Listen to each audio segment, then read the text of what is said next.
4:36 night show போயிட்டு வந்து ஆஃபீஸில் தூங்கிட்டு மார்னிங் 8 மணிக்கு எழுந்துச்சு வீட்டுக்கு கிளம்புறேன்னு சொல்ல போனால் பசங்க தூங்கிட்டு இருந்தாங்க. நான் அப்படியே கேட்டை திறந்து ஃப்ரெஷ்அப் ஆகிட்டு வரலான்னு கிளம்பி போய் நம்ம அம்மா ஆஃபீஸ்க்கு புது கிஃப்ட் வாங்கி ஆர்டர் போட்டிருக்கேன்னு சொன்னதை கத்தியில் கிழிச்சு பாக்ஸை பிரித்து பூஜாடியை காட்டிட்டு அப்படியே சண்டே ஸ்பெஷல்னு சாப்பாடு கட்டை போய் தூக்கிட்டு கிளம்பி ஆஃபீஸ்க்கு வந்து நெக்ஸ்ட் ஷார்ட் ஃபிலிம் ப்ராஜெக்ட் டிஸ்கஷனை முடிச்சு டீமாக உட்காந்து மீன் குழம்பு சாப்பாடை சாப்பிட்டு வெளியே வந்த மாட்டேன் நம்ம அண்ணே தண்ணியை ஊற்றி ஓட்டன்னு ஃபோட்டோ செலக்ட் பண்ணி தலைவலியோட தலையில் கை வைக்க தலைவர் தனியாக உட்காந்து மீன் குழம்பு புரட்டி அடிக்க கண்டென்ட் எழுதி முடிக்கணும்.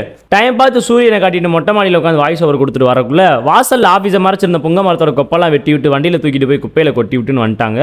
குப்பையெல்லாம் கூட்டி அள்ளிட்டு மைண்ட் ரிலாக்ஸ் கிரவுண்டு போயிட்டு வந்தோன்னு காட்டிட்டு உள்ளே போய் வேலையை பார்க்க சொல்லி எல்லாரும் வேலை பார்க்க மணியை பார்த்து வெளியே வந்தால் கரண்ட் போச்சுன்னு உள்ளே போய் பசங்களை பார்த்தா எடிட்டிங் வீடியோ பார்க்குறேன்னு கரண்ட் வந்தோன்னே ஒர்க்கை ஸ்டார்ட் பண்ணிட்டோம்.